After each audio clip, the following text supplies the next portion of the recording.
गरीब चाची के घर अमीर भतीजी लाई इफ्तारी।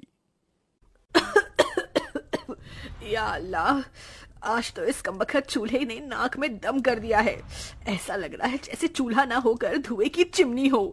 अपनी चाची को इस तरह से धुएं में परेशान देखकर जोया आकर कहती है, लाइए चाची माँ, आज हम आपको रोटियां बनाकर खिलाते हैं।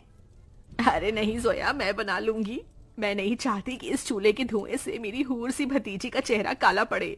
इतने में जोया का चाचा अनवर सिर से पांव तक मिट्टी में सना हुआ घर लौट आता है। उसके हाथों में एक छोटी सी थैली थी जिससे चाशनी टपक रही थी। उफ, अरे थैली में से ये क्या टपक रहा है?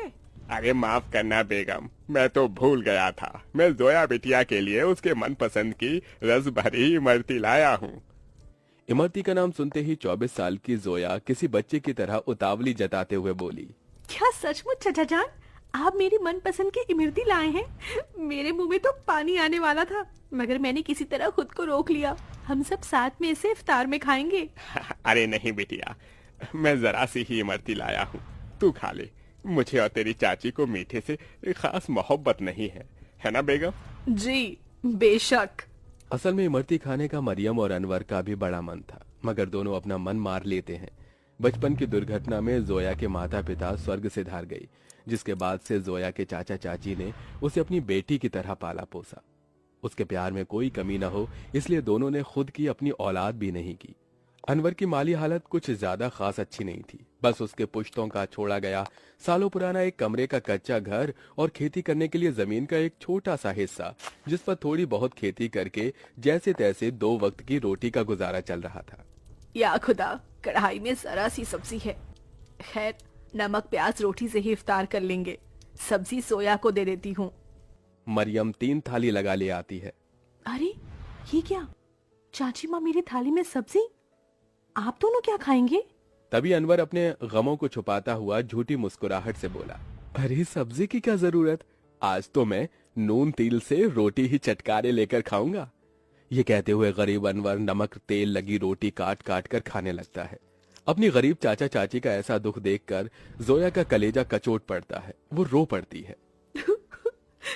चाची माँ, चाचा जान, चलिए इन सब्जी में से खाइए। अरे इतनी थोड़ी खाऊंगी मैं। जोया के गरीब चाचा चाची को उसे जितना प्यार था उतना ही स्नेह उसे भी था। यूं ही दिन गुजरते हैं।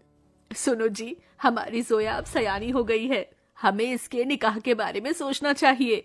जोया, भाई और भाभी की अमानत है हम पर।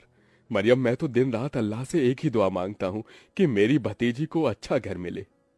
अनवर जोया के लिए रिश्ता ढूंढने लगता है, जो कि अमीर खानदान में हिना के बेटे से लग जाती है।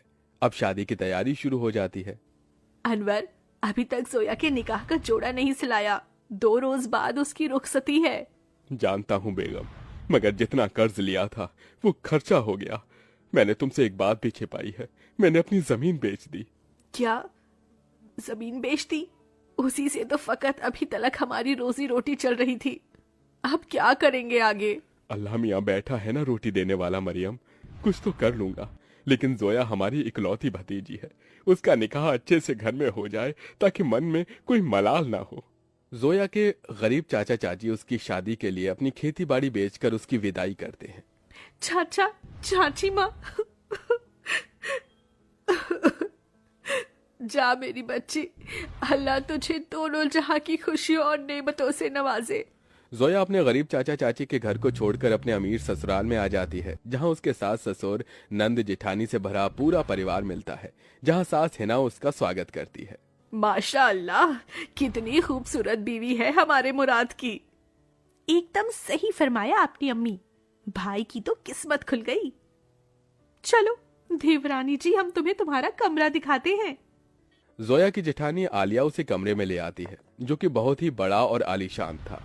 वल्ला, इस कमरे से भी छोटा तो हमारे चाचा चाची माँ का घर था। यहाँ तो हर शान और शौकत है। अगले दिन जोया नहा धोकर पहली रसोई करने आती है। अस्सलाम वालेकुम अबू जान। खुश रहो बहू बेगम। अम्मी जान, खाने में क्या बनाना है? अरे बहू, तुम क्यों खाना बनाओगी? उसके लिए नौकर चाकर है ना। मगर हम सभी तुम्हारे हाथों का शाही टुकड़ा खाना चाहेंगे। जी अच्छा। जोया जैसे ससुराल के ऐशो आराम भरे किचन में कदम रखती है तो नम आंखों से निहारती रह जाती है। उसकी आंखों के आगे अपनी चाची का धुएं में चूल्हा फूंकना याद आ जाता है। या खुदा, हमारा ससुराल कितना रईस है। ऐसा लग रहा है जैसे हम किसी जन्नत में आ गए हैं। मगर हमारी गरीब चाची माँ आज भी गीली लकड़ियों से चूल्हा जलाती होंगी। आंखों ही आंखों में जोया का उसके ससुराल में 1 साल गुजर जाता है और रमजान का महीना शुरू हो जाता है, जहां वो अपने अमीर ससुराल वालों के साथ दावतों भरी दस्तरखान पर बहुत कुछ खाती है, तो वहीं उसके गरीब चाचा चाची के हालत गरीब बदहाली में कट रहे थे। अरे क्या हुआ मरियम बेगम, अभी तक खाना नहीं लाई? मैं वजू करके कब का बैठा हुआ हूँ। जी लाई। मरियम कुछ रोटियां रखकर नमक मिर्च के साथ लाती है। जी बस यही है खाने में, रूखा सूखा है खाने में। जाने अल्लाह हमारे दिन कब बदलेगा। बाकी दिन भी रूखा सूखा खाते हैं और रोजे में भी रूखा सूखा खाकर काटना पड़ रहा है। मरियम, अल्लाह ने जो दिया है उसे सिर माथे लगाकर खाओ। बेचारे गरीब शौहर बेगम एक दूसरे को निवाला खिलाकर गम बांटते हैं। कंगाली इतनी थी कि दोनों पानी से सहरी करके भूखे पेट कड़ी धूप में भट्टी पर काम करते हैं और यूं ही दिन गुजरते गए। बेगम, अल्लाह के करम से इतने पैसे जुड़ गए, कल जोया के ससुराल इफ्तार दे आते हैं। दोनों खुद पर दुख उठाकर जोया और उसके ससुराल वालों के लिए कपड़े, फल, मिठाई के साथ इफ्तार लेके जाते हैं। अरे समधी साईं, आप दोनों? वालेकुम अस्सलाम समधी जी, ये आप सबके लिए हमारी ओर से इफ्तार का छोटा सा नजराना। तभी महंगा सा जोड़ा पहने हुए जोया आकर अपने चाचा चाची के गले लग गई। उसकी आंखों से आंसू छलक पड़े।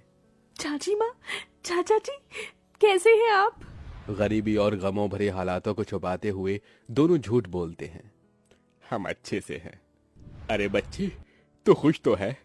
जी चाचा, मैं बहुत खुश हूँ। यहाँ सभी हमारे साथ बहुत ही अच्छे से प्यार मोहब्बत से रहते हैं। अल्लाह का शुक्र है जो तुझे इतना मोहब्बत भरा ससुराल मिला है। अच्छा, अब इजाजत दीजिए। अरे भाईजान, अभी तो आए हैं, अभी ही जा रहे हैं। थोड़ी देर में इफ्तार का समय हो जाएगा। इफ्तार की दावत खाकर जाइएगा। नहीं आपा, हमारे यहाँ बेटी के ससुराल का पानी भी नहीं पीते। हम चलते हैं, अल्लाह हाफिज। उनके जाने के बाद जोया की नंद ने कहा, अम्मी, आपने गौर फरमाया भाभी जान के चाचा चाची काफी कमजोर से लग रहे थे और कुछ परेशान भी थे। नाजिमा, लाजमी है कि वो कुछ परेशानी में है। बहू, तेरे चाचा चाची बहुत ही खुददार हैं। ऐसे तो वो हमारी मदद लेंगे नहीं। एक काम कर, तू भी उनके लिए इफ्तारी लेके जा, इन्हें अच्छा लगेगा। जोया के ससुराल वाले बहुत ही खुशियों के साथ उसके गरीब चाचा चाची के लिए इफ्तार की तैयारी में टोकरे भर फल, मिठाइयाँ, बहुत सी चीजें करते हैं। 2 दिन बाद जोया अपने गरीब चाचा चाची के घर पहुंचती है। किस्मत तो देखो, उस इफ्तारी की शाम उनके घर में रोटी के लिए भी जखना लगा हुआ था। तभी कुछ लोग अलमारी, कुर्सी, फ्रिज, पलंग इत्यादि अंदर लाते हैं। ये सब किसका सामान उतरकर हमारे घर आ रहा है? जोया, तू मेरी बच्ची? अस्सलाम वालेकुम चाची माँ, क्या बात है? इफ्तार का समय हो गया और आप दोनों ऐसे बैठे हैं? हम इफ्तार करने ही जा रहे थे। तो चलिए, मैं थाली लगाकर लाती हूँ। हम तीनों चाचा चाची भतीजी एक साथ इफ्तार करेंगे। जोया जैसे ही चूल्हे के पास जाकर देखती है तो सारे बर्तन खाली पड़े होते हैं। ये देखकर उसकी आंखों से आंसू गिरने लगते हैं। चाचा चाची, इस घर से मेरी रुखसती क्या हुई? आप दोनों ने मुझे इतना पराया कर दिया कि ये तक भी ना बताया कि आप दोनों किन हालातों से गुजर रहे हैं। मेरी बच्ची, इस घर में क्या तूने कम गमजादगी उठाई थी? चाचा चाची माँ, आप दोनों ने भी तो मेरे लिए कितनी कुर्बानी दी, कितनी मेहनत मशक्कत की और मुझे शहजादी जैसा पाला पोसा। अब मेरी बारी है। इसके बाद जोया खुद अपने हाथों से इफ्तार में बहुत कुछ बनाती है। इफ्तार की दावत देखकर उसके चाचा चाची पेट भरकर खाते हैं। आज एक अरसे बाद ऐसी इफ्तारी नसीब हुई है, वरना तो सालों से गरीबी में रूखे सूखे से रमजान के रोजे कट रहे थे। मैं यहाँ आप दोनों को सिर्फ इफ्तार देने नहीं आई, बल्कि ईद पर आपको मेरे यहाँ आना है और ये अम्मी अब्बू का हुक्म है। हम आएंगे बिटिया, जरूर आएंगे। जोया के गरीब चाचा चाची ईद के दिन उसके घर आते हैं, जहां उनका खूब स्वागत होता है और सभी साथ मिलजुल कर ईद मनाते हैं।